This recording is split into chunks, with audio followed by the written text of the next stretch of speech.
नमस्कार, आप देख रहे हैं प्राइम टीवी और मैं हूं आपके साथ नंदिनी यादव। वक्त हो गया है उत्तर प्रदेश की बड़ी खबरों का रुख कर लेते हैं खबर की ओर। लखनऊ के भारत खंडे संस्कृत विद्यालय के कला मंडप में लिरिक्स एकेडमी के द्वारा जश्न कार्यक्रम का आयोजन किया गया, जिसमें लिरिक्स एकेडमी ऑफ म्यूजिक के द्वारा प्रशिक्षित छात्रों ने नृत्य और संगीत जैसी कला को लोगों के सामने प्रस्तुत की। इस प्रतियोगिता में अलग अलग उम्र के बच्चों ने भाग लिया। कार्यक्रम में कई विभूतियों ने शिरकत करके बच्चों की हौसला अफजाई की। कार्यक्रम को लेकर आयोजक विपिन गुप्ता ने जानकारी दी कि ऐसे कार्यक्रमों का उद्देश्य बच्चों की कला समाज के सामने प्रदर्शित करना है।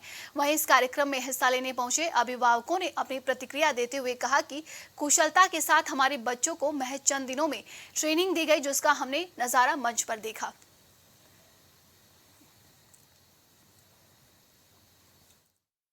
हमारे यहाँ पे जैसे लिरिक्स एकेडमी म्यूजिक जानकीपुर में सहारा स्टेट ब्रांच की परफॉर्मेंसेस हैं, जो बच्चे हमारे यहाँ पे सीखते हैं। तो ईयरली एंड हाफ ईयरली हमारा एक शोकेस होता है, तो वही बच्चे जो हमारे यहाँ पे सीख रहे होते हैं उन्हीं का आज परफॉर्मेंस और एक प्रेजेंटेशन है। एज ग्रुप क्या है इनकी? एज ग्रुप 3+ रहता है और 3 to 50+। बस हम तो मेरा तो बस यही हमेशा रहेगा कि बच्चे अच्छे से अच्छा अपना मेहनत करें और अच्छा नाम करें और अच्छे से अच्छा सीखें। हम लोग सिखाने के मामले में बस यही चाहते हैं, क्योंकि अच्छे से अच्छा जो टैलेंटेड बच्चे आजकल होते ही हैं, तो उनको हम पॉलिश कर सकते हैं और उन पे मेहनत करते हैं तो बच्चे आगे जाएं। हम उनके उज्जवल भविष्य की कामना करते हैं। आपका क्या नाम है? मेरा नाम है केरला। मजा आई है और लेकिन मैम बहुत टीचर सिखाती है और अच्छा लगे मुझे और डांस बहुत अच्छा किए मैंने। आपके टीचर्स कितने दिन तक बेटा सिखाए आपको डांस? 10 डेज सिखाई है। आप मकली है जी। कितने दिनों में आपकी आज डांस कर रही थी? ये अभी 12 डेज हुए हैं। इन लोग ने 12 डेज में डांस सीखा है और बहुत अच्छा सिखाया सर ने भी। और लिरिक्स में मैं अभी हार्डली 12 डेज हुए हैं मुझे, तो बहुत ही अच्छा इन्होंने सिखाया। आज स्टेज पे आप लोग ने देखा ही कितना अच्छा इन्होंने परफॉर्मेंस किया है। मैं ये तो भाई हम पेरेंट्स हो के तो हमें स्टेज पे खड़ा कर दिया तो भी बहुत डर लग जाएगा, हम लोग को नहीं कर पाएंगे, बट बच्चे छोटे हैं और उन्होंने बहुत अच्छा प्रदर्शन किया।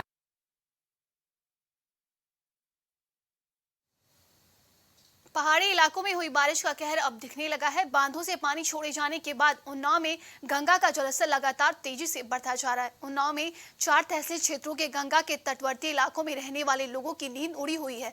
हालात ये है कि बाढ़ की वजह से मोहल्ले में नाव चलानी पड़ रही है। वहीं गंगा का जलस्तर खतरे के निशान से महज कुछ दूरी पर है, लिहाजा जिला प्रशासन भी लगातार गंगा के जलस्तर को लेकर मॉनिटरिंग कर रहा है। डीएम अपूर्वा दुबे ने बाढ़ प्रभावित इलाकों में नजर रखने के निर्देश दिए हैं। कहाँ घर है आपका? यही है। क्या नाम है? मोहल्ले क्या नाम है? मोहम्मद नगर। मोहम्मद नगर। गोता। अच्छा, ये जो बाढ़ आई है यहाँ पे जी, तो क्या समस्याएं आपको होती हैं और प्रशासन की तरफ से क्या? हर तरह की समस्या। बच्चे स्कूल नहीं जा पा रहे टाइम से। स्कूल अगर 8 बजे का, बच्चे को 9 बज जाए, क्योंकि नाव वालों का इंतज़ार करना पड़ता है। अच्छा, हालांकि यहाँ के जो पूरे सभासद हैं हमारे फैयाज हुसैन और राजा, उन्होंने नाव काफ़ी लगवा रखी हैं लोगों की समस्याओं के लिए, पर लेकिन वही है कि घर है 2-2.5 हज़ार और नाव लगी हैं 10-12। सरकारी नाव 1-2 लगी हुई हैं, बाकी उन्होंने अपने स्तर से लगवा रखी हैं। तो जिस तरह से नाव वाले बेचारे हेल्प कर पा रहे हैं, कर रहे हैं लोगों की। गंगा का जलस्तर लगातार बढ़ रहा और खतरे के निशान से कुछ दूरी पर है। आपके द्वारा किस तरह की निगरानी की जा रही है? हम लोगों के द्वारा जो है बाढ़ राहत कंट्रोल रूम स्थापित है सर्वप्रथम जनपद में अनुश्रवण के लिए। उसके पृथक से बाढ़ चौकियाँ स्थापित की गई हैं, जो लगातार हमारे द्वारा अनुश्रवण किया जा रहा है, ना ही केवल जल स्तर का परंतु प्रत्येक ग्राम जो प्रभावित हो रहे हैं। आज की तिथि में हमारे 26 गांव प्रभावित हैं, जहां पर जल स्तर बढ़ने से जल भराव की स्थिति, वहां पर बाढ़ की स्थिति उत्पन्न है। तो हमारे द्वारा लगातार चाहे राहत सामग्री इत्यादि समस्त जो व्यवस्थाएं हैं हमारे द्वारा पूर्ण रूप से की जा चुकी हैं। पूर्व से ही हमारे द्वारा समयबद्ध रूप से टेंडर भी कराया जा चुका था और सारी प्रक्रिया हम लोगों ने पूर्ण कर ली थी।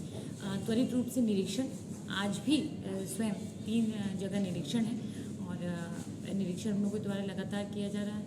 हेल्थ व्यवस्था और अन्य व्यवस्थाओं को भी पूर्ण कराया जा रहा है। संभल विकासखंड वानियाखेड़ा क्षेत्र के गांव खवरिया में प्राथमिक विद्यालय में शिक्षकों के आपसी विवाद में बच्चों की शिक्षा प्रभावित हो रही है। बताया जा रहा है कि महिला शिक्षा मित्र और प्रधानाध्यापक में आपसी रंजिश के चलते विवाद काफी हद तक बढ़ गया है और दोनों एक दूसरे पर जमकर आरोप प्रत्यारोप लगा रहे हैं। वहीं दोनों में किसी बात को लेकर स्कूल के अंदर जमकर मारपीट हुई, जिसका वीडियो कैमरे में कैद हो गया, जिसमें पुलिस ने महिला शिक्षा मित्र के शिकायती पत्र पर मुकदमा दर्ज कर लिया है। मैम क्या नाम है आपका? मेरा नाम ज्योति मालिया है। अच्छा, आप जो है कहाँ पे कार्यरत हैं? मैं प्राथमिक विद्यालय खबरिया में कार्यरत हूँ। मैम क्या हुआ था आज? आज ये हुआ था, मैं 7:50 पे स्कूल में पहुँची थी तो देखा कि मार पिटाई हो रही है हेड टीचर और शिक्षा मित्र में। तो मैंने दोनों को समझा उजा के एक तरफा बिठाया। फिर ये हुआ कि उसकी शिक्षा मित्र के परिवार की कुछ लेडीज़ आई, एक लेडीज़ थी, एक बच्ची थी, मतलब 14-15 साल की लड़की होगी वो। तो वो आती है कि वो बताती है कि ऐसे ऐसे मेरे साथ वो हुआ है। तो फिर बाद में बाहर आते हैं कि अब पीट मुझे। शिक्षा मित्र कहती है इनसे केशव सर से कि अब पीट, फिर वो उनके चांटा मार देती है। क्या नाम है आपका? मेरा नाम केशव है। कहाँ पे आप कार्यरत हैं? विद्यालय खबरिया में कार्यरत। क्या मामला हुआ था? ये जो हमारे यहाँ शिक्षा मित्र है अर्चना कुमारी जी, वो आए दिन विद्यालय का रिकॉर्ड अपने घर ले जाती है। विभाग को उनसे मना किया गया, नहीं मानी, उसकी सूचना भी दी गई ऊपर विभाग में। लगातार ये चलता रहा, नहीं तो उसके लिए उठा के फिर सहायक अध्यापक से उसके मतलब पूछा मैंने क्या किया जाए, तो वो उठा के उसके लिए हमने बंद करके रखना शुरू कर दिया ताकि सुरक्षित रहे रिकॉर्ड। क्या नाम है आपका? अर्चना कुमारी, शिक्षा मित्र। कहाँ की रहने वाली हो? खबरिया। किस विद्यालय में शिक्षा मित्र हो आप? प्राथमिक विद्यालय खबरिया। अच्छा, क्या हुआ था आज? सर मैं ऑफिस में सब साइन करने के लिए अंदर गई थी, बाद में प्रधानाध्यापक अंदर गए और मेरे साथ बदतमीजी करी। मैंने अपना बचाव करने के लिए बचाव करा तो उन्होंने हाथापाई की मेरे साथ, मारपीट की, गाली गलौज मेरे साथ। अब खबर रायबरेली से है, जहां संपूर्ण समाधान दिवस के अवसर पर जिलाधिकारी माला श्रीवास्तव ने लोगों की समस्याएं सुनी, साथ ही साथ संबंधित अधिकारियों को निर्देश देते हुए कहा कि सभी मामलों की गहन जांच पड़ताल करने के बाद मामलों का निस्तारण किया जाए। भूमि विवाद और आपसी मनमुटाव के मामलों में दोनों पक्षों की बात अवश्य सुनी जाए। वहीं जिलाधिकारी के सामने कुल 93 मामले सामने आए, जिनमें 6 का मौके पर ही निस्तारण कर दिया गया।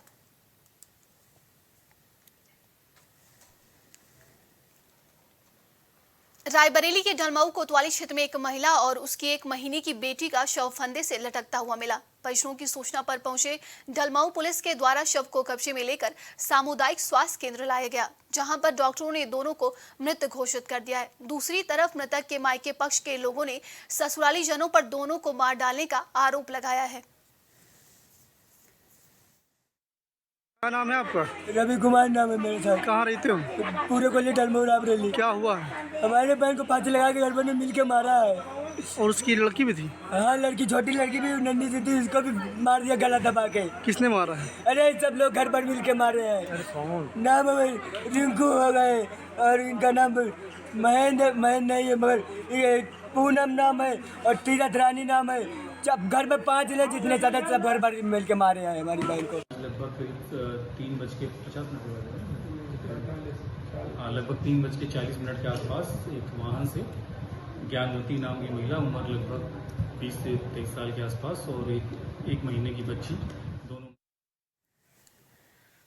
खबर प्रयागराज से, जहां हंडिया तहसील सभागार में संपूर्ण समाधान दिवस का आयोजन जिलाधिकारी प्रयागराज संजय कुमार खत्री की अध्यक्षता में आयोजित किया गया है। इस मौके पर कुल 412 प्रार्थना पत्र प्राप्त हुए, जिसमें से 32 प्रार्थना पत्र का मौके पर ही निस्तारण कर दिया गया। वहीं सभी थानों के प्रभारी व कई विभाग के अधिकारी मौके पर मौजूद रहे।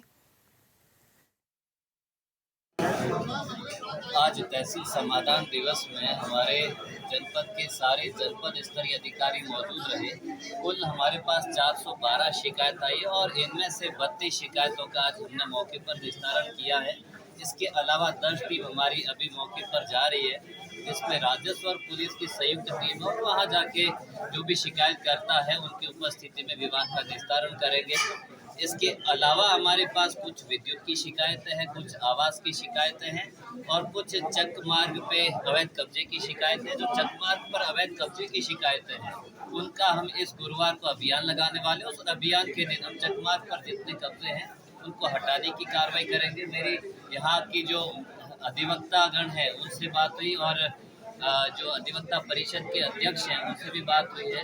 तो एक जो हमारे सामने समस्या आई है उनका कि पीने के पानी का समस्या है कि 1 महीना पहले वाटर कूलर लगा था, खराब हुआ, उसको हम तत्काल से ठीक करा देंगे।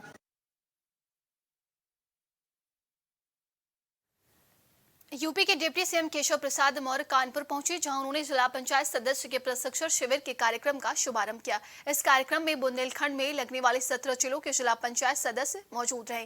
डिप्टी सीएम केशव प्रसाद मौर्य के संबोधन को सुनने के बाद वहां मौजूद जिला पंचायत सदस्य और बीजेपी पार्टी के पदाधिकारियों में उत्साह दिखा। यहाँ 2 दिवसीय जिला पंचायत सदस्य प्रशिक्षण वर्ग बुंदेलखंड कार्यक्रम का समापन रविवार को होगा।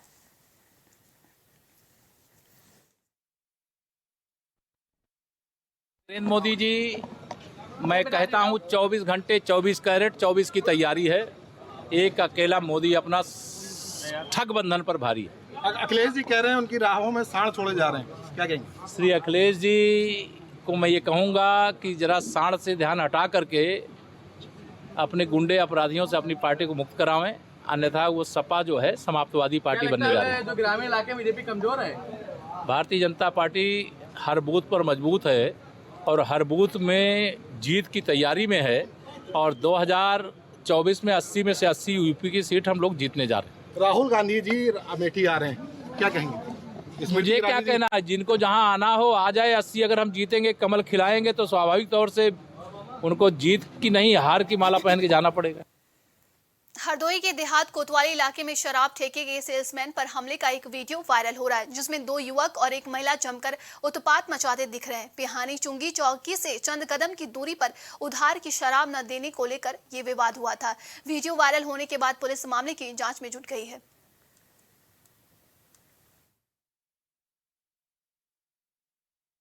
शराब मांगने को लेकर एक विवाद हुआ है शराब ठेके में, कहाँ का मामला है, क्या है घटना? थाना कोतवाली अंतर्गत चौकी पड़ती है पिहानी चुंगी। वहाँ पर एक देसी शराब का ठेका है जहाँ पर कुछ लोगों द्वारा उधारी की शराब मांगने को लेकर शराब के जो सेल्समैन हैं उनके साथ कहासुनी वाद विवाद मारपीट की घटना घटित हुई है। उपरोक्त प्रकरण में थाना स्तर से जांच एवं विधिक कार्रवाई प्रचलित है। इसमें जो भी तथ्य आएगा उस पर कठोर विधिक कार्रवाई की जाएगी। सर, कौन लोग हैं ये और क्या किसी की गिरफ्तारी हुई है अभी तक? पहचान की जा रही है और इनकी गिरफ्तारी का प्रयास भी किया जा रहा है।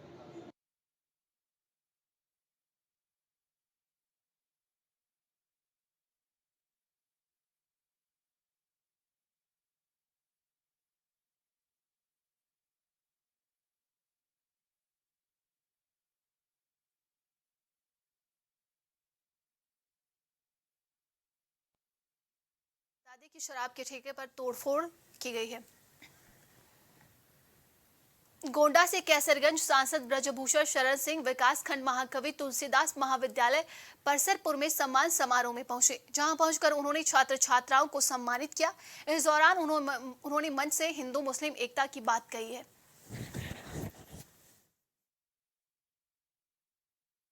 दिया गया है। इनका ये 9 साल का कारनामा है। असदुद्दीन ओवैसी ने कहा। नहीं, मैं तो आपने देखा होगा 15 अगस्त को 2 बच्चों को अपने गाड़ी पर पहचान चल रहा है, तो मुसलमानों को और हिंदुओं को दोनों बराबर। एक चैलेंज आपने किया था पिछले दिनों कि कांग्रेस के प्रियंका गांधी किसी सीट को उत्तर प्रदेश के चुनाव लड़ने मेरे साथ, क्या उस चैलेंज पे आप कायम हैं?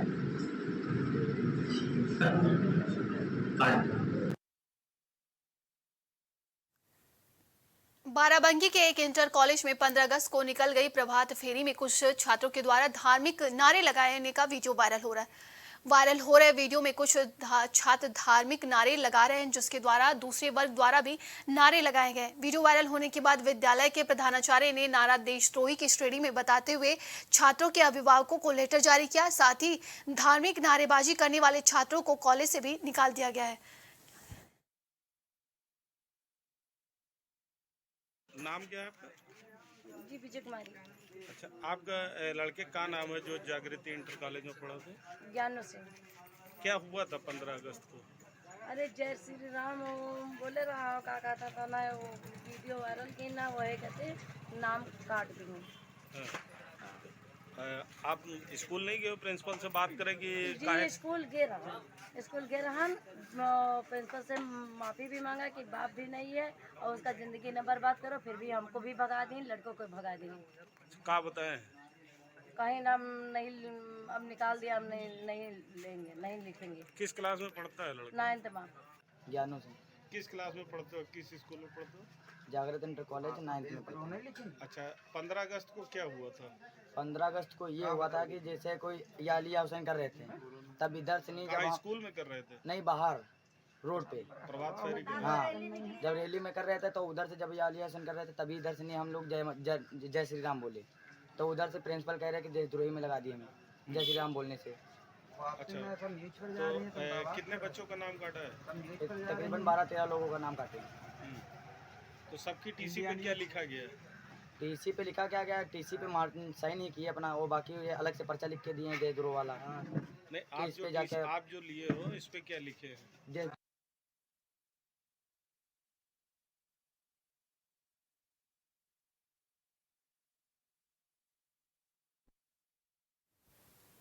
फरीदाबाद में एक युवक की हत्या के मामला का पुलिस ने खुलासा कर दिया है। पुलिस ने खुलासा करते हुए बताया कि मामला प्रेम प्रसंग से जुड़ा हुआ था। मृतक की पत्नी का किसी से अफेयर चल रहा था। युवक को बीच से हटाने के लिए दोनों ने जानबूझकर उसकी हत्या कर दी।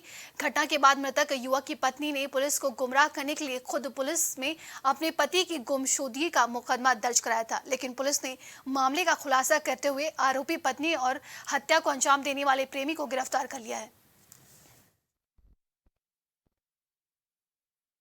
शिकायत मिली थी जिसमें गांव खेड़ी कला की रहने वाली एक महिला के द्वारा अपनी पति की गुमशुदगी के संदर्भ में एक शिकायत दी गई थी, जिस संदर्भ में FIR number 200 BPTP police station के अंदर दर्ज की गई थी। राकेश नाम का युवक था जो शिकायतकर्ता का पति था, उसकी गुमशुदगी के बारे में शिकायत दी गई थी, जिस बारे में जब इन्वेस्टिगेशन शुरू की गई तो उसमें क्राइम टीम जो डीएलएफ है, हमारी सीआईए डीएलएफ की टीम जो थी, उसने भी इस मामले पे काम किया। ड्यूरिंग इन्वेस्टिगेशन, जब टेक्निकल इन्वेस्टिगेशन के दौरान हमारे सामने ये चीज़ आई कि जो राकेश नाम का युवक था उसकी हत्या कर दी गई है और उसकी जो डेड बॉडी है वो अभी जो कहीं पे छुपा दी गई है, जिसे ढूंढने की ज़रूरत थी।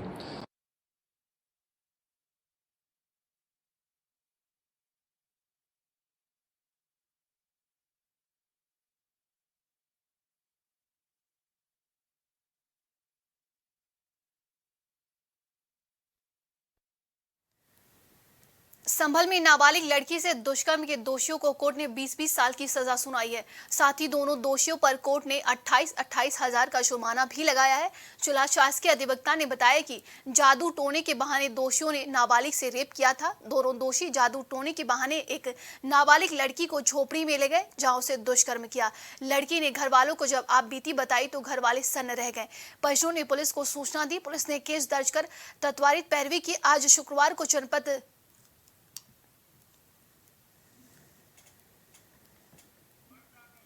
तो बता दें कि न्यायालय को विशेष पॉक्सो कोर्ट में बेहद तेजी से सुनवाई करते हुए सिर्फ 1 साल में दोनों को दोषी करार देते हुए 20-20 साल के सश्रम कारावास की सजा सुनाई है और 28 हजार का जुर्माना भी लगाया है। देखिए, ये थाना कैला देवी की घटना है। इसमें एक अभियुक्त नूरुद्दीन है और एक निजामुद्दीन है। इन दोनों अभियुक्तों ने, इनके ही परिवार की एक बच्ची थी, उसको जो है जादू टोने के नाम पर उसको ये एक झोपड़ी में लेके गए और उसके साथ इन्होंने दुष्कर्म किया। जब इस बात की सूचना जो है उस बच्ची ने अपने परिजनों को दी तो उनके द्वारा जो है एफआईआर दर्ज कराई गई। उसका ट्रायल माननीय अपर जनपद न्यायाधीश पॉक्सो यहाँ पे संभल स्थित चंदोसी में हुआ था। उत्तर प्रदेश सरकार की तरफ से मेरे द्वारा उसमें पैरवी की गई और उसमें आज जो है 20 वर्ष का कारावास और 25,000 रुपए का अर्थदंड से इन अभियुक्तों को दंडित किया गया है।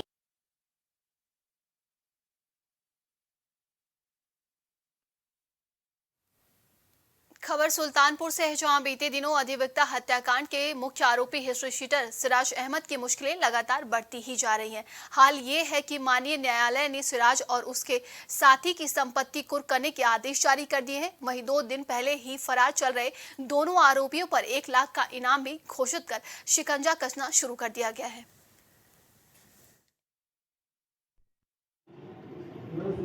सचू जी, आज जानकारी मिली है कि अभियुक्त सिराज अहमद और इस्माइल खिलाफ 83 कार्रवाई जारी हुई, क्या कहना है इस पर?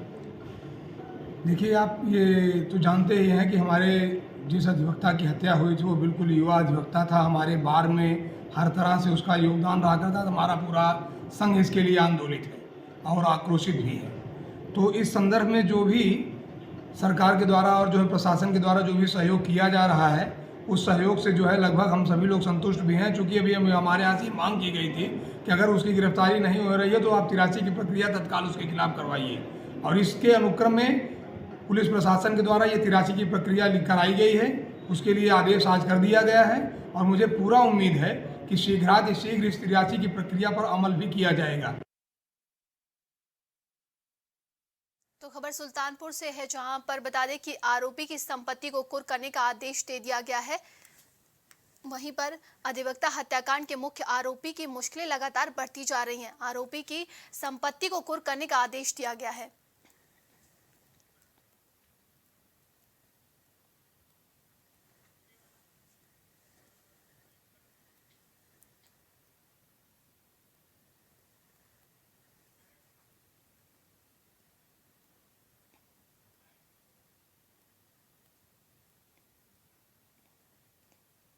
समाजवादी पार्टी के दिग्गज नेता और यूपी के पूर्व कैबिनेट मंत्री शिवपाल यादव हरदोई के बिलग्राम पहुंचे। शिवपाल यादव अपने करीबी नेता और लोहिया ट्रस्ट के ट्रस्टी राजेश यादव के पिता की 13वीं संस्कार में शामिल होने बिलग्राम कस्बे के देवधाम पहुंचे, जहां पर उन्होंने मीडिया से मुखातिब होते हुए इंडिया महागठबंधन को लेकर भी बड़ी बात कही और लोकसभा में इंडिया महागठबंधन की बड़ी संख्या में सीटें निकलने का दावा किया और बीजेपी को चुनाव में जमीन से हटाने का बड़ा दावा किया है।